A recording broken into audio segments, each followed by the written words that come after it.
Hello, I'm Brian Tracy, and over the years I've trained more than 2 million salespeople in 60 countries, in thousands of companies, in virtually every industry. And many of my graduates, I'm glad to say thousands of them, have gone to the top of their industries and become extraordinarily successful by learning and practicing some of the principles we're going to talk about in this program. And one of the things I like to talk about with my professionals like yourself is what I call the new realities of selling. And these are sort of the new facts of selling. One of the hardest things for people to do is to shift gears and to adjust to the fact that the world has changed. The world economy has changed, customers have changed, technology has changed, and what worked in the past may not work in the future, at least without some modifications. So here's a good question. What are the most important factors that determine sales success or failure in today's market? And the reason we're talking about this is because you need to change your mindset, as we'll talk about a little bit later.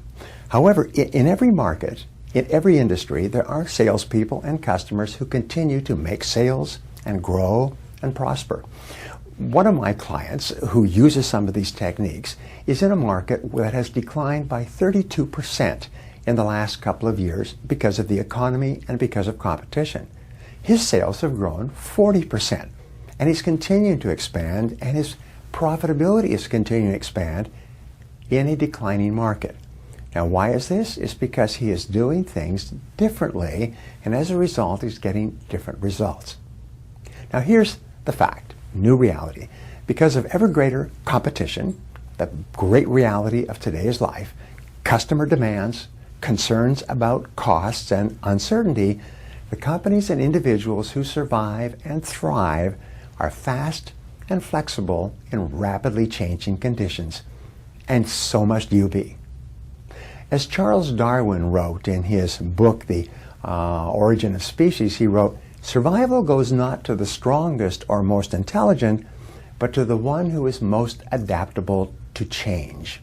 Your ability to adapt to change is really essential. So in this program, you're going to learn some wonderful things that will help you. You're going to learn how to focus your efforts on your best market opportunities. You're going to learn how to identify the very best prospects for your products and services. You're going to learn how to lower buyer resistance to your offers, and you're going to learn how to put yourself on the path to continuous learning and growth in your field. The first new reality of selling is that there are more sellers than there are buyers today, and more sellers than ever before. The three words that are most important in your future are competition, competition, and competition. The competition today in your field is more fierce and more determined than ever before. Another new reality is that there are fewer customer dollars available for an ever-expanding and desirable assortment of products and services.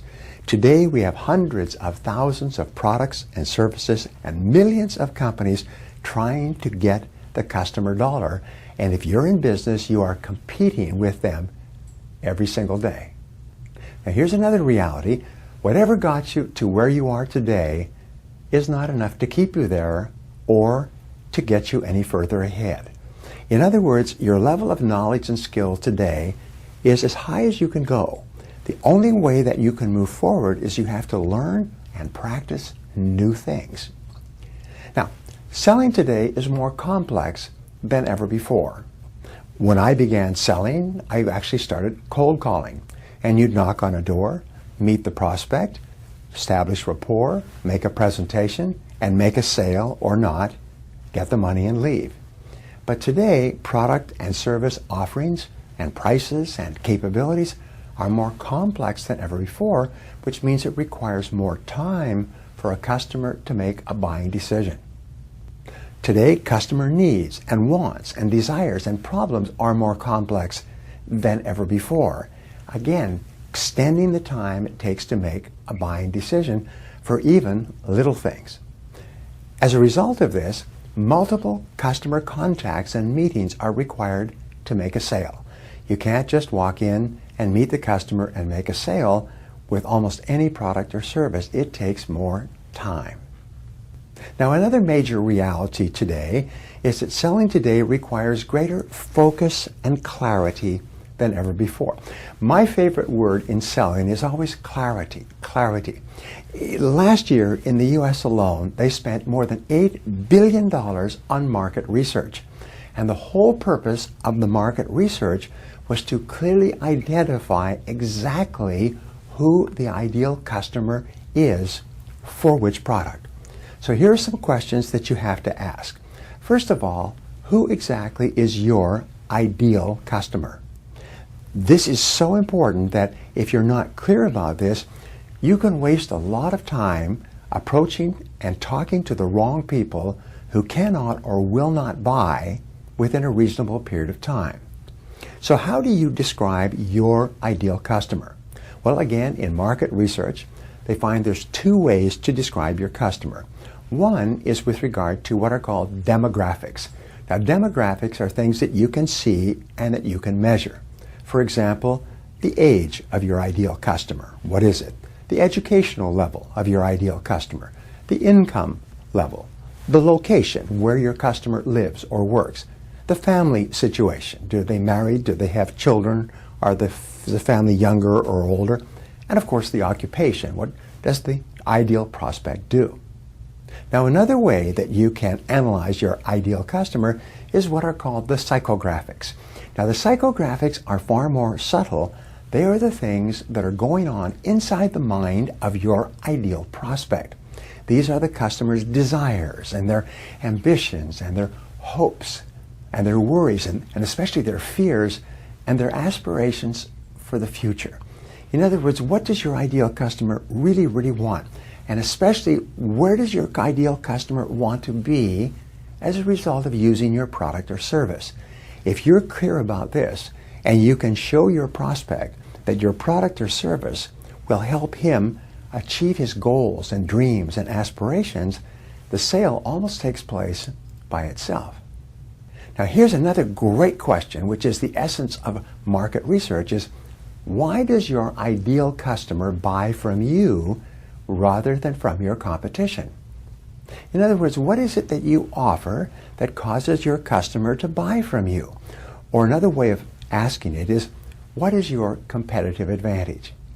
Now, as a salesperson, you can't go out of the office unless you know clearly your competitive advantage, your area of excellence or superiority. What makes your product or service superior to your competition? And this becomes the essence or the focal point of all of your selling efforts, all your advertising, all your marketing. Why is your product or service better than your competitors? And how can you emphasize that to an interested prospect? Now, another new reality of selling is that selling today requires greater preparation than ever before. When I started off in selling, we used to just simply go out the door and knock on doors and call on customers. And the questions we would ask are, what do you do here anyway? Or what kind of a business is this? Or how long have you been in this job? Or what is your job? In other words, we didn't know anything when we called on customers. Today, if you call on a customer, which is very hard to do, to get an appointment, and you don't know these things, you look like an idiot. Now, here is one of the greatest breakthroughs in modern selling. Sometimes I ask, what is the most important single factor in business success that determines how many sales you make, how quickly you make sales, how many resales, how many referrals you get, the size of your income, the car you drive, the home you live in, and your whole future? And the answer is, the critical factor is credibility. Credibility is everything. And let me explain to you why. Whenever you meet a customer for the first time, they have very high levels of fear. They're afraid of buying the wrong product, paying too much, getting stuck with something where there's something better in the market. So they have high levels of fear and low levels of trust. However, everything that you do to build your credibility lowers their fears of making a mistake. When your credibility is high enough with your prospect, they will buy from you and buy again and tell their friends. And this is why preparation is so important. The more thoroughly you prepare before meeting the customer, especially the first time, the higher is your credibility. When you walk in and you tell the prospect that you've done a good deal of background research to learn about him or her and his or her situation, and of course the place to go is on the internet, they're really impressed that you care about them enough to want to learn about them before you take up their time. Now, there's 3 key parts to preparation. Number 1 is called pre-call research. This is where you gather as much information as you possibly can about the customer before you call on them for the first time. I had a salesman call on me a couple of years ago, and he had spent 6 weeks setting up an appointment with me when I was in town. When he arrived, he sat down with a big smile, and he's quite a bright guy, well-dressed. Big smile. He said, "Well, what do you do here anyway? What's your business?" I was shocked because I have one of the most extensive internet sites in the industry. All I had to do was click on Google, and he could have had more information about my business that he could possibly have handled. But he was too lazy even to check my name on the internet. When you call on a prospect and you're not thoroughly prepared, especially when you consider how much information is out there on the internet, you look like an idiot and your credibility goes straight through the floor. On the other hand, when you've done your homework, you look great. You look like a professional and you have high credibility. Now, the second part of preparation is called pre-call objectives or goals.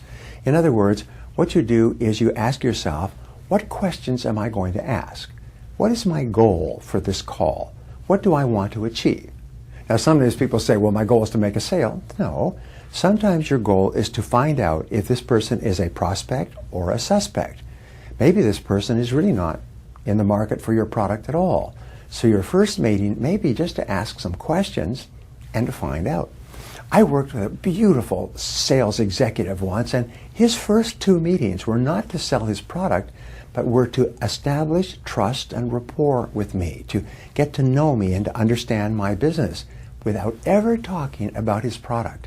And he finally got me to the point where I was so comfortable with him and his company that all my objections went away, and I ended up spending millions of dollars with his company, and he never tried to sell me once. He just tried to build a relationship. Now, the third part of preparation is called post-call analysis. This is where you write down every detail immediately after the sales call. You keep a call record. You write down what the customer said and the questions you asked and what you agreed to do. Because remember, no matter how smart you are, you will forget 80 or 90% of everything in the customer conversation by the end of the day. You'll forget 90% or more by tomorrow. So what I do is immediately after speaking to a customer, I sit down, sometimes even in the waiting room, and I write down every detail. Then, when you go back to see the customer again in a week or 2 weeks, you review all of your information, and this becomes your part of your pre-call research. Sometimes I will ask my sales students, I'll say, does anybody do this? And they'll say yes. Oh, I keep careful notes. I said, have you noticed that when you review your notes prior to the next meeting, the only thing that you recognize is your handwriting? Why? It's because you have forgotten everything else. And everybody says, you're right. I've forgotten everything else. If I had not written it down, I wouldn't have remembered any of this. And when you go back into the next customer meeting and you say, Mr. Prospect, the last time we were talking, you said this and you said that and you were doing this. And how did that work out? The customer goes, wow, you must be a professional. You must have taken notes. Here's a rule. The power is always on the side of the salesperson with the best notes. Taking good notes can give you a winning edge in business, as we'll talk about in a subsequent session. Now, here's another new reality. Customers today are more demanding than ever before. They want more things. Now, why is this that customers are more demanding? The answer is because they can be, because they are much more knowledgeable about what's going on in the market, and they are much more careful about what they're doing. Customers today are also more skeptical and suspicious. Customers today have made a lot of buying mistakes, and they're determined not to make more buying mistakes in the future, and the way that they lower their possibilities of failure is by asking a lot of questions and demanding a lot from you. Now, another reason why customers are more suspicious is because they receive multiple offers of products and services available. Their competition is calling on them in every way possible, especially on the internet. And they can go onto the internet and they can find out where your product or service is available at the best prices in the world. It used to be that salespeople were the experts in a sales conversation. Today, it's turned around completely. The customer is now the expert. I have sat down with customers talking about selling or buying a product or service of mine, and they sit there and they go on the internet and they'll check and they'll look up information about the product I'm talking about, and they'll ask me about it. What about this? Your competitor is offering this at a lower price. How do you respond to that? And if you haven't checked what your competitor is doing, if you've not done your homework, oh my, you look silly, and your credibility goes straight down. As your credibility goes down, your chances of making a sale go down as well. Now here's another reason why customers are more demanding. This is because they have limited resources. They don't have as much money as they had before, and they're afraid of making a bad buying decision. Do you know that many individuals' careers are actually short-circuited because they made a bad buying decision? They made a bad buying decision, and as a result, their boss became angry with them. Sometimes people have actually been fired for making a wrong buying decision in a company. Sometimes they are criticized by their boss and their coworkers. Sometimes they're passed over for promotion. So if you're selling products to people in business, you have to realize that the political dynamics of buying from you are very important, and they're much more important than their relationship with you. Now here's another great new reality of selling. Sales today require multiple calls. As I mentioned before, it's not just to make a sale. The first call may be just to start a relationship and to discover if a need exists. When I prospected, I would call up and I would ask if I could have 10 minutes of their time to show them a result or benefit that they wanted or needed. And all I ever tried to get was 10 minutes. This changed my career, by the way. When I was selling sales training, I would say, hello, would you be interested in a method to increase your sales by 20 to 30% over the next 6 to 12 months? I perfected that question because this was a sales manager who was responsible for salespeople. They would always answer yes. I said, well, then I just need 10 minutes of your time to show you a process that's guaranteed to increase your sales by 20 to 30% over the next 6 to 12 months. What would be a convenient time for you? I used to get 4 out of 5, 9 out of 10 appointments with that very simple approach, offering a result or benefit and then asking for 10 minutes. And in that 10 minutes, we could discover if this was a real prospect or just a suspect, a person who could not or would not buy. So after the first call to establish a relationship and to determine if a need exists, the second and the third calls may be to make a presentation or to present a proposal to the customer to show how your product or service would work and how much it would cost. The fourth and fifth meetings may be to negotiate and finalize the purchase agreement and to close the sale. The average sale today requires 4.6 calls to make the sale. That's based on research and thousands of salespeople in dozens of industries. 4.6, I'm rounded off to maybe 5 calls or 5 customer contacts, 5 customer interactions or discussions or more to make a sale. You can't do it quickly. So as a result of these different calls, you need to think in what is called milestones. A milestone is a step in the sales process. For example, your first milestone is to get an appointment with a qualified prospect. Your second milestone is to establish a relationship and identify a need. Your third milestone may be to meet with other people who are critical to the sale. Your fourth milestone may be to make a presentation. Your fifth milestone may be to negotiate or discuss the presentation. Your sixth milestone may be to close the sale. Top salespeople think in terms of milestones, and they know that if they can get a salesperson into the top of the sales funnel, where they start moving through the process, a certain number will come out the bottom, and they can actually predict how many sales they're going to make in a month or a year by looking at how many people they have at each stage of the sales process. The next key reality of selling is that closing the sale is harder than ever before. And why is closing the sale so much more difficult? Well, first of all, customers have fewer resources. They don't have as much money, and customers are reluctant to change or try something new. Very often when you're talking to a customer, they already have something that is working for them. What you're offering them is something that is newer or better or faster or more convenient. But it's not as if they don't have anything. They already have something, and they are very uneasy about changing from something they have, what they're comfortable with, their comfort zone, to trying a new product or service. Another reason why customers will not buy from you, another reason why closing the sale is harder, is based on some of the rules of selling, which are these. The first rule is no authority, no sale. Now this is really important. In some of the advanced sales research, they say that the most important single step in the sales process is what is called access to power. In other words, you have to talk to somebody who has the authority to make a buying decision. If you can't get to that person directly or indirectly, you can't make a sale. You can talk to people at lower levels in an organization all day long, but if they don't have the authority to say yes or no, nothing happens. Another rule is no money, no sale. Now what does this mean? It means if the person does not have the money, the business is poor, their life situation is desperate, they're unemployed. If they don't have the money, no matter how much they want your product or service, they can't buy it. A third rule is no need, no sale.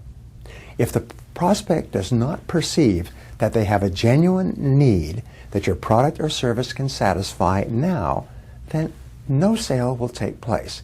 No matter how good your product is, and no matter how good the prospect is, if they don't perceive a need, then nothing happens. And the last reason why people don't buy, or why closing is harder, is no urgency. If there's no urgency, there's no sale. So you always have to look for some reason for the customer to buy now rather than later.